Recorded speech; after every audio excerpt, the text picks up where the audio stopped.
ये फसाना शुरू हुआ जब दिल्ली के मुख्यमंत्री के प्रधान सचिव राजेंद्र कुमार के दफ्तर पर छापे पड़े, घर पर छापे पड़े और उसके बाद से आम आदमी पार्टी ने अरुण जेटली पर साधा डीडीसीए में अनियमितताओं का निशाना और उसके बाद से ये तमाम सवाल खड़े हो रहे हैं। सभी खास मेहमान हमारे साथ बने हुए हैं, लेकिन बीजेपी की तरफ से आज स्मृति ईरानी से लेकर खुद वित्त मंत्री ने मोर्चा संभाल लिया। बीजेपी का क्या कहना है, आम आदमी पार्टी का इस पर क्या जवाब है, सुनिए।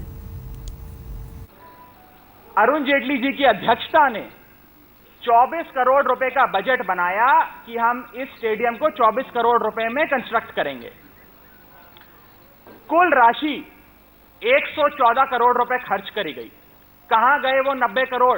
एक नया स्टेडियम 114 करोड़ में बन गया और कॉमनवेल्थ खेल में नेहरू स्टेडियम की केवल रिपेयर्स और रेनोवेशन पे 900 करोड़ खर्चा। 14,000 कैपेसिटी के ध्यानचंद स्टेडियम पे 600 करोड़ रुपए खर्चा और यहां एक ब्रांड न्यू स्टेडियम 42,000 क्षमता का 114 करोड़ रुपए में बना। चेतन सांगी जब उन्होंने नवंबर में ये रिपोर्ट पेश करी, दिसंबर में उनके खिलाफ एफआईआर करा दी गई दिल्ली पुलिस द्वारा। जब मुख्यमंत्री जी इस पर कमीशन ऑफ इंक्वायरी बिठाने बैठे तो उनके दफ्तर पर रेड कर दी गई। यह स्पष्ट है कि सीबीआई एक भ्रष्ट अधिकारी के खिलाफ गई थी, न मुख्यमंत्री कार्यालय में गई, न मुख्यमंत्री की किसी कागज की तरफ गई। किस प्रकार से सिलेक्शन में भ्रष्टाचार है, किस प्रकार से फाइनेंशियल मिस अप्रोप्रिएशंस हैं, बिलों में फर्जीवाड़ा है, पैसे की लेन देन में फर्जीवाड़ा है। और 21 मार्च की 2013 की उनकी रिपोर्ट जो यूपीए सरकार में थी वो पढ़ ली जाए। रिपोर्ट में स्पष्ट लिखा है कि कुछ टेक्निकल वायलेशंस है प्रोसीजर्स की, कि कोई नोटिस ठीक नहीं था या कोई फाइल ठीक नहीं थी। कोई सब्सटेंटिव वायलेशन नहीं है और वो सारी कंपाउंडेबल थी। और ये सारी चीजें अरुण जेटली जी की अध्यक्षता में उनकी सहमति से, परोक्ष अपरोक्ष सहमति से किया जा रहा है ये सारा भ्रष्टाचार। और मेरे संबंध में लिखा कि इनके खिलाफ कुछ नहीं है इसमें। ये तो पिछली सरकार जिसमें मैं विरोधी था उसके कार्यकाल में यह जांच थी और उसके बाद से न केंद्र में न दिल्ली में मेरा क्रिकेट से कोई संबंध रहा। जिसे सार्वजनिक तौर पर कहते हैं कि वे अपना इस्तीफा दें और इसकी निष्पक्ष जांच हो तमाम भ्रष्टाचार की। दिल्ली सरकार और मुख्यमंत्री की रणनीति ये है कि उनके पास भ्रष्टाचार के साथ खड़े हुए जब रंगे हाथों पकड़े गए हैं तो केवल एक चारा है कि लोगों का ध्यान दूसरी तरफ आकर्षित करते हैं और यही कारण है कि शायद मेरा नाम बार बार वो लेते हैं। सभी खास मेहमान हमारे साथ बने हुए। अब संजय झा भी हमारे साथ कांग्रेस पार्टी की तरफ से जुड़ गए हैं, लेकिन इस बीच आपको बता दें सचिव बीसीसीआई के अनुराग ठाकुर जी हमारे साथ जुड़ रहे हैं। अनुराग जी, आम आदमी पार्टी का कहना है कि सिर्फ इधर उधर की बात करते रह गए अरुण जेटली जी, ये कंट्रोवर्सी वो कंट्रोवर्सी, इनको बवाल चाहिए, इनको फसाद चाहिए, मेरा नाम ले रहे हैं अपनी लोकप्रियता बढ़ाने के लिए, लेकिन एक भी आरोप का सीधा जवाब उन्होंने नहीं दिया। सच है? देखिए, बड़ा सीधा सवाल है कि अरविंद केजरीवाल एक ऐसे भ्रष्ट अधिकारी को संरक्षण दे रहे थे जो मुख्यमंत्री के कार्यालय में रहकर काम कर रहा था, जिसके ऊपर करोड़ों रुपए के भ्रष्टाचार के आरोप हैं। सीबीआई का छापा पड़ा। बड़ी चतुराई के साथ अरविंद केजरीवाल ने विषय अपने भ्रष्टाचार के ऊपर आने की बजाय एक संस्था के ऊपर घुमा दिया, एक ऐसे व्यक्ति के ऊपर घुमा दिया जो पाक साफ है, जो ईमानदार है, जिसके ऊपर पिछले 30-40 वर्षों में कोई आरोप तक नहीं लग पाए।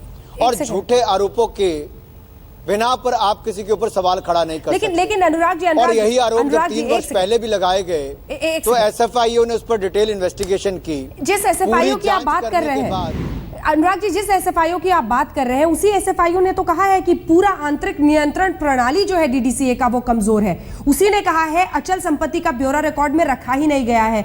उसी ने कहा है कि जबरदस्त अनियमितताएं हैं। डीडीसीए के पैनल जो है इंटरिम रिपोर्ट, उसने उसमें कहा है कि बहुत सारी पेमेंट्स नकदी में की गई हैं, अवैध भुगतान किया गया है। उसने ये भी आगे हाईकोर्ट से जो पैनल गठित किया था उसने भी कहा है अनियमितताएं हैं। तो फिर क्यों ना ये लोग सवाल खड़े करें? और कैसे आप कह रहे हैं पाक साफ है? आप में से अगर जिन लोगों ने क्रिकेट को कवर किया होगा वो भली भांति जानते हैं कि 2005 से पहले डीडीसीए के पास किस तरह का स्टेडियम था और देश की राजधानी होने के बावजूद एक टूटे फूटे स्टेडियम में मैच होते थे। ये उनके प्रयासों के कारण 2000 के बाद वहां पर स्टेडियम बन पाया है। और जिस मुश्किलों के बाद साथ में आपके एएसआई विभाग वहां पर किसी को परमिशन नहीं देता है, हाँ। उसके बावजूद वहां पर इतना सुंदर स्टेडियम बना मात्र 100 करोड़ रुपए की लागत से, जबकि कॉमनवेल्थ खेलों में 900 करोड़ रुपए की लागत से केवल रेनोवेशन यूपीए के समय हुई। आपको तो बधाई देनी चाहिए डीडीसीए के लोगों को कि 40,000 की क्षमता का स्टेडियम केवल 114 करोड़ रुपए की लागत से बनाया, ये बधाई। जबकि यूपीए के समय वो 900 करोड़ रुपए की लागत से रेनोवेशन हुई है। और ये भी पीएसयू ने बनाया है, किसी प्राइवेट कंपनी ने नहीं बनाया। यही बताइए, आपको आप ही के सांसद कीर्ति आजाद क्यों नहीं दे देते?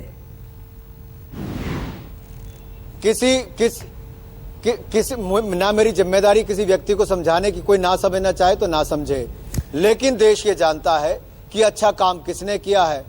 और मैं यही कहना चाहता हूं, उन लोगों के ऊपर भी प्रश्न चिन्ह खड़े होते हैं कि जो एक और वो सब सुविधाएं उठाते हैं और बाद में उसी पर प्रश्न चिन्ह खड़ा करते हैं। तो ये आरोप आप कीर्ति आजाद पर लगा रहे हैं या आपका कहना है कि केजरीवाल कहीं ना कहीं कटघरे में है?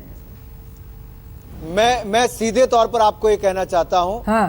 कि अरविंद केजरीवाल ने अपने ऊपर प्रश्न चिन्ह जब उठ रहा था कि एक भ्रष्ट अधिकारी को उन्होंने संरक्षण दिया, बड़ी चतुराई के साथ उसको एक स्वयंसेवी जो ऑटोनमस बॉडी है उसके ऊपर उन्होंने उसको घुमा दिया है। इससे स्पष्ट पता चलता है कि कितनी चतुराई के साथ ओछी राजनीति उन्होंने की है।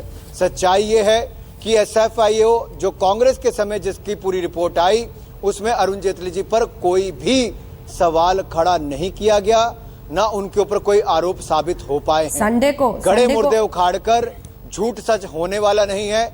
मुझे लगता है इस बात का उनको प्रश्न देना पड़ेगा, एक भ्रष्ट अधिकारी को उन्होंने संरक्षण क्यों दिया?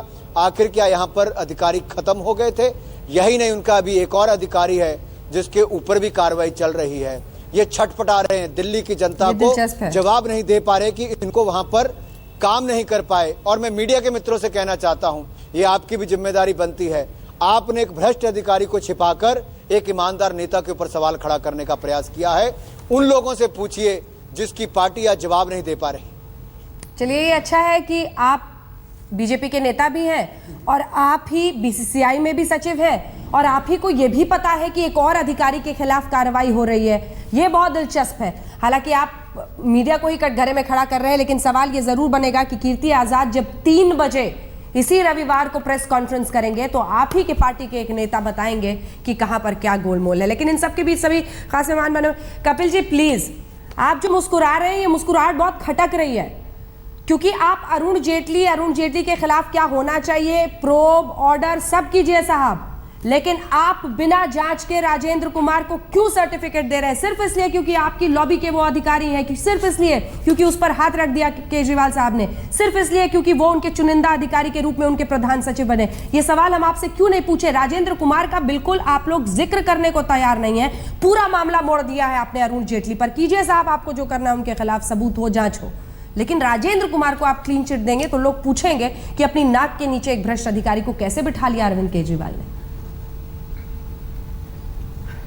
अंजना जी, अनुराग ठाकुर जी जो अभी बोल रहे थे, बीसीसीआई के खुद वहां पर प्रभारी हैं, मैं ये कहता हूं अगर इतने ही पाक साफ हैं और कोई गड़बड़ी नहीं हुई तो बीसीसीआई ने डीडीसीए को होने वाले पेमेंट पे रोक क्यों लगाई और डीडीसीए के इनकॉम्पिटेंट प्रेसिडेंट को हटाया क्यों गया, सैक किया गया प्रेसिडेंट को? फिर निकल लिया। इतने ही पाक साफ है, कोई गड़बड़ी नहीं है। सुनिए अंजना जी, अगर कोई गड़बड़ी नहीं हुई जो अनुराग ठाकुर कह रहे हैं, कोर्ट ने ऑर्डर दिया, कोर्ट ने नहीं, पहले मेरा जवाब अनुराग ठाकुर ने जो बोला उसका जवाब सुनना पड़ेगा अंजना जी आपको। जो अनुराग ठाकुर ने बोला है उसका जवाब तो सुनना पड़ेगा ना। बिल्कुल, आप बोलिए, लेकिन आप पहले मेरे सवाल का जवाब दीजिए। जिम्मेदारी दी गई कि 4th टेस्ट का आपका जवाब दूंगा, अपनी बात पूरी करके जरूर जवाब दूंगा, आपके चैनल पे जवाब दूंगा, मेरी बात पूरी सुनिए। जस्टिस मुदगल ने 4th टेस्ट का एडमिनिस्ट्रेशन दिया, कोर्ट ने ऑर्डर दिया। अगर सब कुछ पाक साफ था तो कोर्ट को एक कदम नहीं उठाना पड़ता। जो इससे पहले चेतन चौहान साहब कह रहे थे कि सारा हिसाब किताब है 57 करोड़ का।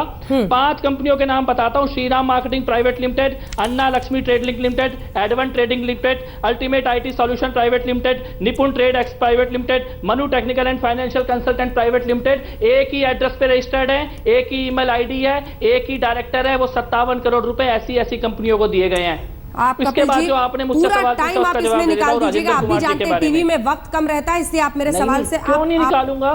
इतने बड़ी लूट इस देश के साथ हो गई है, हम बोलेंगे भी नहीं क्या उसके बिल्कुल बारे में? बोलिए, लेकिन अब हम भी राजेंद्र तो कुमार जी पूछेंगे का ना, जवाब मेरे मैं भी तो आपको सवाल देता का हूं। जवाब दीजिएगा मैं दे सर, रहा कि हूं अब जवाबदेही खत्म हो गई। मैं आपका जवाब दे रहा हूं। जल्दी अंजना से जी, एक लाइन में जवाब दीजिए, मुझे अन्य मेहमानों मैं के आपको पास जवाब जाना दे है। रहा हूं राजेंद्र कुमार जी के बारे हाँ। में।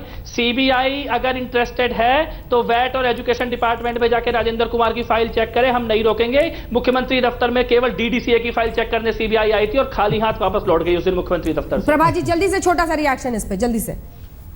और चेतन जी हंस रहे हैं खूब। कोई रिएक्शन नहीं है। हाँ, रिएक्शन तो सिर्फ अरविंद केजरीवाल दिखा रहे हैं।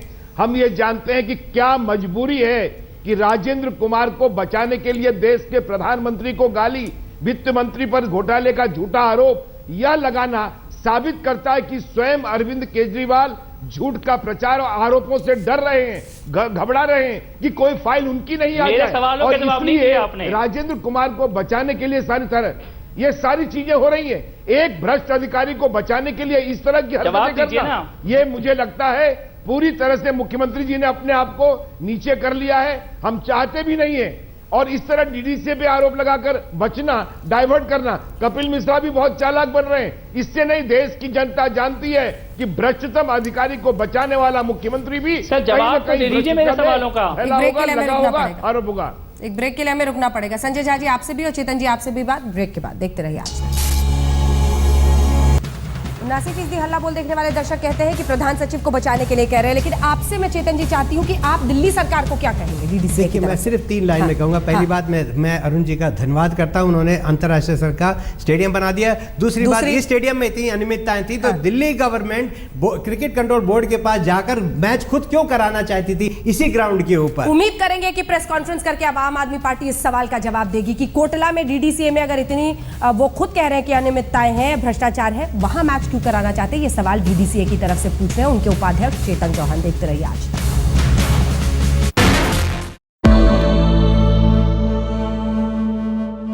दिल्ली के प्रधान सचिव के खिलाफ सीबीआई की रेड की, जिसमें अब से कुछ देर पहले राजेंद्र कुमार सीबीआई के दफ्तर पहुंच गए। लेकिन इस बीच सीबीआई की रेड पर केजरीवाल ने आरोप लगाए हैं कि उनकी दफ्तर की फाइलें भी सीबीआई ले गई है और इसमें 11 The winters are upon us. Time to take out your sweater jackets and in my case, cap. In fact, my colleague Rohit has already started knitting. Now, Sony smartphones, I really like them, because they have their own design.